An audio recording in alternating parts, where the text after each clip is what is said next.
Good morning, student. Today we are going to discuss our new topic, which is economic transaction and non-economic transaction. First of all, we discuss economic transaction and then after we discuss non-economic transaction. तो अभी हम start कर रहे हैं पढ़ना economic transaction.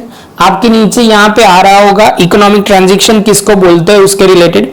तो first of all आपको देखना क्या है, तो वो पढ़ना शुरू करते हैं. Economic transaction, only economic transaction business are record in the books of business. मतलब जो इकोनॉमिक ट्रांजैक्शन होंगे वही बुक्स ऑफ अकाउंट्स में रिकॉर्ड होंगे, पहली बात. दूसरी पॉइंट, ये जो मैं बोल रहा हूं ना, आप पॉइंट वाइज लिखोगे, 5 लाइन का ही है, ज्यादा लंबा नहीं है, तो लिखने की बहुत जरूरत है. Those business transaction the value of which can be measured in the money, measure in the money form or cash. इसमें क्या बोला हुआ है कि इसमें बोला हुआ है कि जो सर मनी के फॉर्म में आप मेजर कर सकते हो या कैश में फॉर्म में मेजर कर सकते हो. And where the exchange of money in the cash into made immediately. मतलब आप जो भी ट्रांजेक्शन हुआ इमीडिएटली कैश में कन्वर्ट हुआ और in future is called economic transaction. तभी आप बोलोगे सर सिंपल वर्ड में बोल सकते हैं कि जो ट्रांजैक्शन को मनी में मेजर कर सकते हैं या कैश में मेजर कर सकते हैं या आप फ्यूचर में उसका पेमेंट मिलेगा, तो भी हम क्या कंसीडर करेंगे, इसको इकोनॉमिक ट्रांजैक्शन करेंगे, इकोनॉमिक ट्रांजैक्शन कंसीडर करेंगे. तो आपको वही समझना है कि इकोनॉमिक ट्रांजैक्शन होता क्या है. इकोनॉमिक ट्रांजैक्शन एक सिंपल वर्ड में बोलो तो जो मनी में मेजर कर सकते हो उसको ट्रांजैक्शन को बोलता है इकोनॉमिक ट्रांजैक्शन. आगे पढ़ते हैं. The transaction at present keeping the proposed exchange of a money in future, which is creation a relation of debtor and creditor, are included in the economic transaction. तो बच्चों क्या होगा, क्रेडिट ट्रांजैक्शन जब भी हम करते हैं, क्रेडिट ट्रांजैक्शन क्रेडिट परचेस का भी हो सकता है, क्रेडिट सेल्स का भी हो सकता है. दोनों पॉइंट में आपको क्या कंसीडर करना है, तो आप बोलोगे सर दोनों में आपको वो ध्यान में रखना है, डेटर क्रेडिटर का रिलेशन क्रिएट होता है. अभी हम इतना समझ सकते हैं डेटर किसको बोल सकते हैं, क्रेडिटर किसको बोल सकते हैं. हमने ऑलरेडी ये डिस्कस किया हुआ है वो टर्मिनोलॉजी में, तो आपने नहीं देखा है ध्यान से तो फिर से एक बार देख लेना तो क्लियर हो जाएगा. अभी इसके बाद हम आगे चल सकते हैं. तो सबसे पहले ये ट्रांजैक्शन जो होता है वो आपको समझना है कि in the form of cash होंगे, वो एक बात. दूसरी बात क्रेडिट भी हो सकता है. अभी ये आपको और समझना है कि ये ट्रांजैक्शन फॉर सर्विस भी हो सकता है, कैश सर्विस के लिए भी हो सकता है. मतलब समझ लो आपने किसी से हेयर कट करवाए तो उसके जो ट्रांजैक्शन होगा, आप एक साइड से सर्विस ले रहे हो और दूसरी साइड क्या कर रहे हो, तो आप बोलोगे सर हम पैसे पे कर रहे हैं. सेम वे सर्विस है, गुड्स परचेस करते हो तभी भी आपको ये पैसे इकोनॉमिक ट्रांजैक्शन कंसिडर करना है. क्रेडिट ट्रांजैक्शन के बारे में बोले तो एक बार छोटा सा पढ़ लेते हैं क्योंकि वो थोड़ा इंपॉर्टेंट है. तो वो भी यहाँ स्क्रीन पे अभी आ रहा होगा. इकोनॉमिक ट्रांजैक्शन के अंदर ये खत्म होने के बाद क्रेडिट ट्रांजैक्शन, एक बार ये पॉइंट बहुत जरूरी है क्योंकि ये थोड़े कंफ्यूजन आपको आ सकता है यहाँ पे. In this type of transaction money is not paid immediately for the purchase and sale of transaction of asset, goods and service. 3 चीज की बात की गई है कि जो भी ट्रांजैक्शन ये होते हैं वो एक्चुअली आप इमीडिएटली पेमेंट नहीं करोगे. आप बोलोगे सर कहना क्या चाह रहे हो, बहुत सिंपल वे में बोल रहा हूं कि जो ट्रांजैक्शन होंगे उसमें इमीडिएटली पेमेंट नहीं होंगे. परचेज सेल का ट्रांजैक्शन होगा तो भी आप इमीडिएटली पैसे कन्वर्ट मतलब इमीडिएटली पे नहीं करोगे असेट, गुड्स एंड सर्विस के लिए. आगे पढ़ते हैं. Money for those purchase and sale is to be made in the future. तो आप बोलोगे सर मनी जो होगा वो फ्यूचर में पे होगा. आप गुड्स और सर्विस ले रहे हो या पे कर रहे हो, गुड्स और सर्विस दे रहे हो, लेकिन वो पेमेंट जो होगा आप रिसीव करोगे या पेमेंट करोगे वो फ्यूचर में करोगे. कब करोगे वो ऑलरेडी प्री डिटरमाइंड डेट होती है, वो डेट पे करते हो. आगे चलते हैं. However exchange of asset and goods service made in a present, जो बात हो रही है वही. Accounts are settle in the future, मतलब पेमेंट जो होगा वो फ्यूचर में पेमेंट होगा. From this the transaction relation of debtor creditor come into exist. ये लाइन के लिए मैं करवा रहा था. क्रेडिट ट्रांजैक्शन की वजह से क्या होगा, आप बोलोगे सर डेटर क्रेडिटर का रिलेशन एग्जिस्ट होगा. आगे पढ़ते हैं. In the brief purchase and sale of asset, goods, service are made in the present but their money payable और रिसीवेबल इन फ्यूचर. आप अभी ये लाइन तो समझ ही गए हो कि परचेज सेल करोगे, मनी रिसीव जो उसके ट्रांजैक्शन प्रेजेंट होगा लेकिन पेमेंट जो होगा वो रिसीवेबल या पेएबल होगा वो फ्यूचर डेट में होगा। आगे चलते हैं। This transaction are recognise as a credit transaction. ये ट्रांजेक्शन जो होता है वो क्रेडिट ट्रांजेक्शन कंसिडर करेंगे। उसका एक एग्जांपल है, फटाफट कंप्लीट करके आगे चलते हैं। Goods worth of ₹4,000 is sold to Kalpana on credit. Kalpana become a debtor of a business and the business become a creditor for Kalpana. Goods worth of ₹6,000 purchase from Deepika. हमने क्या किया है, तो आप बोलोगे सर दीपिका से हमने गुड्स परचेज किया है, तो आप बोलोगे sir Deepika become a creditor of a business, business become a debtor of Deepika. तो हमें तो एक ही एंगल से देखना है, बिजनेस के एंगल से, दीपिका के एंगल से नहीं देखना है। हमने क्या किया है, परचेज किया है, तो आप बोलोगे सर ये ट्रांजेक्शन जो है वो दीपिका हमारे लिए क्रेडिटर है क्योंकि हमें पेमेंट करना है वो। अभी मैं बोल रहा हूं कि आपको ये क्रेडिटर डेटर्स मैंने क्यों इतना फोकस करवाया था, तब भी आप बोलोगे क्योंकि आपको समझ में आएगा। बेसिक से जब हम स्टार्ट करते हैं तो आपको समझने में थोड़ी इजी रहता है। जो बच्चों ने वो सीरियसली नहीं लिया होगा या कंसेप्ट सुना ही नहीं है, तो यहाँ अभी धीरे धीरे आगे बढ़ ऐसे ऐसे उनके डाउट बढ़ते जाएंगे। तो आपको थोड़ा मैं बोलूंगा कि थोड़ा ध्यान रखना, इससे क्या होगा आपको पूरी क्लैरिटी आएगी। अभी भी आपने वीडियो नहीं देखी है तो देख लो, 10 मिनट की वीडियो है, ज्यादा कुछ नहीं है, लेकिन ये कंसेप्ट आपका पीछा हर एक चैप्टर में है। अभी आगे पढ़ता है नॉन इकोनॉमिक ट्रांजेक्शन।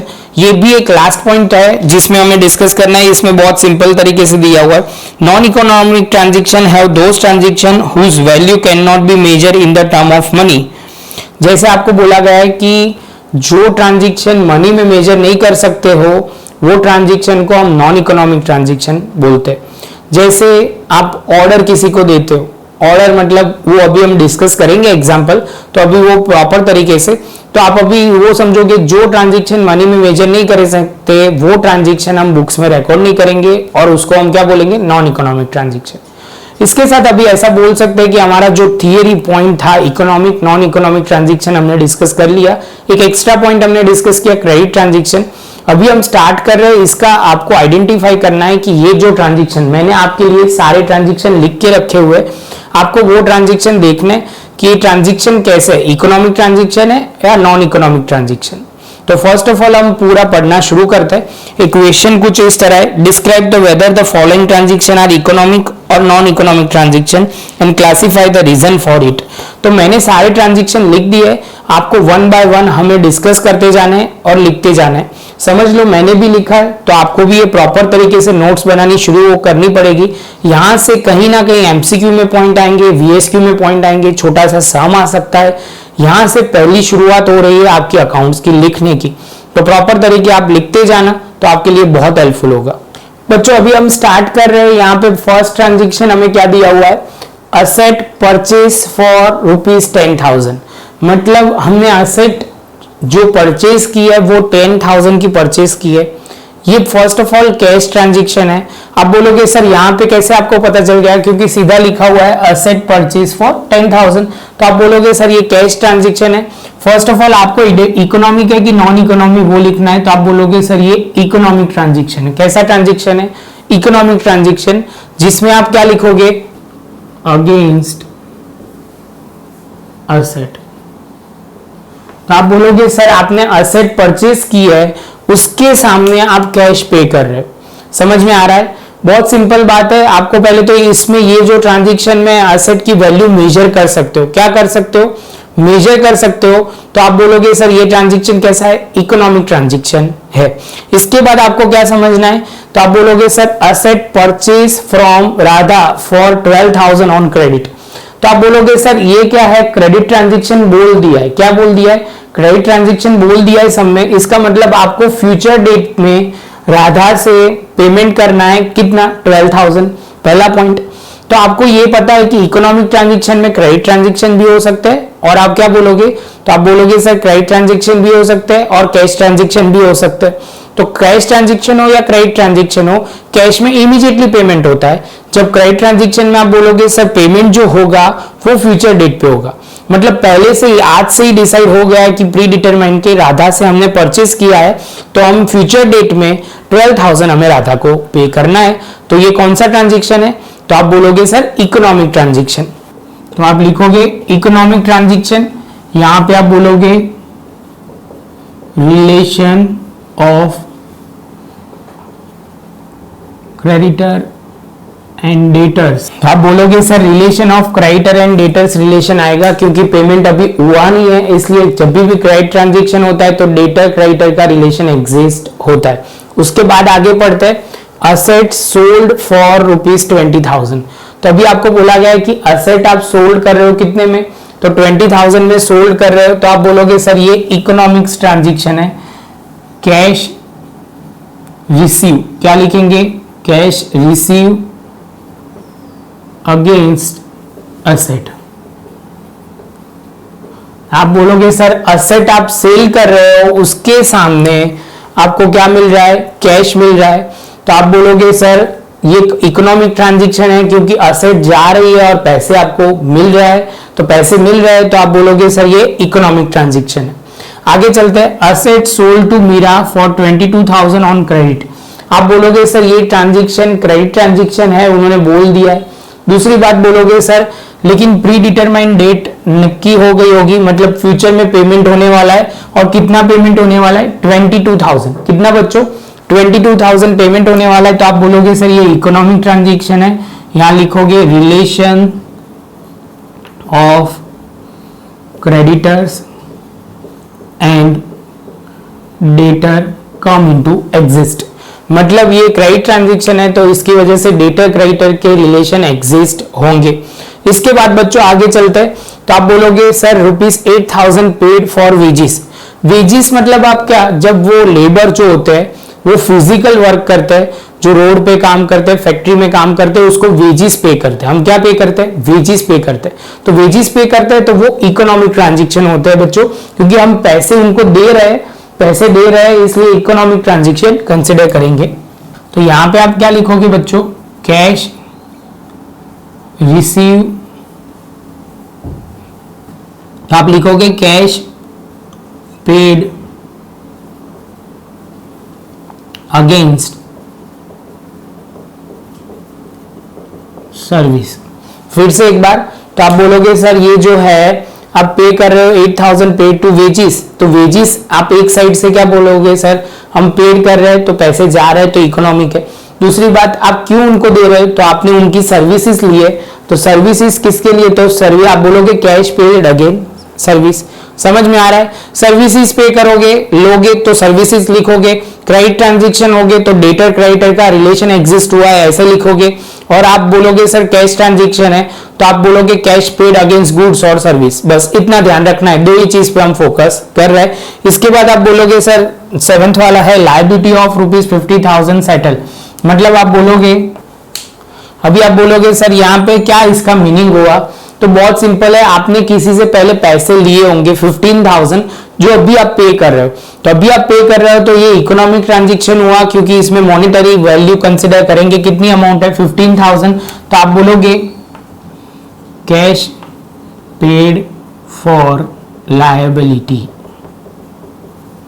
तो आपको ये ध्यान में रखना है बच्चों कि लायबिलिटी के लिए आप कैश पे कर रहे हो वो लिखना है रीजन में, क्योंकि कैश जिसके लिए भी पे करते हो, गुड्स के लिए तो गुड्स के लिए, सर्विस के लिए सर्विस के लिए, लायबिलिटी के लिए तो लायबिलिटी, वो वर्ड में आपने अपने वर्ड में लिखना है और ये इकोनॉमिक ट्रांजिशन कंसिडर होगा। आगे पढ़ते हैं, receivable of 18,000 is receive, receivable of ₹18,000 receive, मतलब आपको कहीं से 18,000 मिलना बाकी था जो अभी रिसीव हुआ है, तो आप बोलोगे सर ये भी इकोनॉमिक ट्रांजैक्शन होगा, जिसमें हम क्या लिखेंगे, कैश रिसीव, तो हम लिखेंगे कैश रिसीव, तो कैश रिसीव हुआ है किसके लिए, तो आप लिखोगे प्रॉपर, तो लिखेंगे रिसीवेबल रिसीव इन कैश, जो पैसे मिलने थे वो उसको बोलेंगे रिसीवेबल। रिसीवेबल हमें कैसे मिले, कैश में मिले। बच्चों ये तीन बहुत इंपॉर्टेंट है, 9th 10th और 11th, क्योंकि इसमें पहली बार आपको कंसिडर करेंगे नया कंसेप्ट जो आपको ध्यान से समझना है। An order is receive to supply goods of ₹10,000। First of all ये मीनिंग समझो, कहने का मतलब क्या है कि आपको रिसीव हुआ है, ऑर्डर रिसीव हुआ है, किसी ने बोला है कि आप इतने गुड्स भिजवा देना, भिजवा देना मतलब अभी भिजवाए नहीं है, खाली गुड्स रिसीव का ऑर्डर मिला है, तो आपको ये बोला गया है कि गुड्स आपको भेजना है या सप्लाई करना है, उसका ऑर्डर मिला है। तो इसमें नई गुड्स भेजे गए, नई कोई एडवांस मनी रिसीव हुई है, कुछ भी नहीं हुआ है, तो आप बोलोगे सर ये नॉन इकोनॉमिक ट्रांजेक्शन है। कौन सा? Non economic transaction. तो आपको पहले ये समझना है कि जिसमें क्या है कि ऑर्डर रिसीव हुआ है और इसमें सप्लाई भी नहीं हुआ है, खाली बातें हुई है, तो आप यहां आपको वो समझना है कि ये नॉन इकोनॉमिक ट्रांजेक्शन है। सेम वे दूसरा उसका आगे पढ़ते हैं, the planning is made to buy a one asset. मतलब आप में सोच रहे हैं आपके घर में कि आपके लिए एक मोबाइल अच्छा सा परचेस करे, वो प्लानिंग चल रहा है। आप बोलोगे सर हम ये वाला मोबाइल लेंगे, घर में और लोग आपके लिए अलग अलग मोबाइल सजेस्ट करेंगे, लेकिन सब बातें हो रही है, अभी मोबाइल लिया गया नहीं है, एसेट लेने की प्लानिंग चल रही है। इसमें ऐसा नहीं है कि हमने ले लिया है, प्लानिंग होगी, जब तक पैसे नहीं जाते तब ये ट्रांजेक्शन क्या होगा?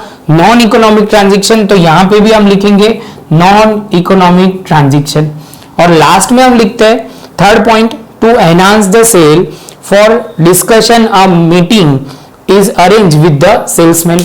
तो अभी आप बोल रहे हो कि सर हम क्या प्लान कर रहे हैं, हम अभी एक मीटिंग है जिसमें हम डिस्कस कर रहे हैं कि सेल्स को कैसे बढ़ाया जाए। बड़े लेवल की मीटिंग है, सारे मैनेजर लेवल की डिस्कशन हो रही है कि सर सेल्स को कैसे बढ़ाया जाए, कौन सी स्कीम अप्लाई कर दी जाए जिसपे हम क्या करें, अपना सेल्स बढ़ा सके। तो आप बोलोगे सर ये बातें हो रही है, इसमें सेल्स बढ़ नहीं गया, वो सजेशन देंगे, सजेशन को इंप्लीमेंट करेंगे और उसके बाद आगे बढ़ेंगे, कैसे होगा, क्या हो रहा है। तो आप बोलोगे सर ये ट्रांजेक्शन खाली नॉन इकोनॉमिक ट्रांजेक्शन है। क्या ट्रांजेक्शन है? Non economic transaction. बच्चों अभी आप बोलोगे सर ये तीन तो समझ में आ गए, नॉन इकोनॉमिक ट्रांजेक्शन, यहां पे क्या लिखना है वो आपको अभी मैं लिखा रहा हूं। तो अभी यहां पे हमें लिखना है, it is a neither cash transaction nor establish the relation of debtor and creditor. तो आप बोलोगे सर इसमें नहीं कैश ट्रांजेक्शन है, नहीं अभी ये क्रेडिट ट्रांजेक्शन है जिसमें डेटर और क्रेडिटर का रिलेशन एग्जिस्ट करेगा। बच्चों इसके साथ मैं बोलूंगा, मैं यहां से हट रहा हूं, आपको पॉज करके जो भी लिखना बाकी है वो लिख लीजिए। दूसरा पॉइंट, आपको ये वीडियो अच्छा लगा हो तो लाइक शेयर सब्सक्राइब जरूर कीजिए। लाइक करना भूलना नहीं, बहुत जरूरी है सर के लिए भी और आपके लिए भी। आप मुझे वो पता चलेगा कि कितने लोगों को समझ में आ रहा है ये वीडियो देख रहे हैं। तो यहाँ पे हम खत्म करेंगे, मिलेंगे दूसरे पॉइंट में। दूसरे पॉइंट में एक नया पॉइंट शुरू करेंगे, वो छोटा सा पॉइंट है, वो भी हम कंप्लीट कर देंगे। इसके बाद वाला पॉइंट बहुत इंपॉर्टेंट है, वो हम डिस्कस करेंगे। चलो मिलते हैं नए लेक्चर में।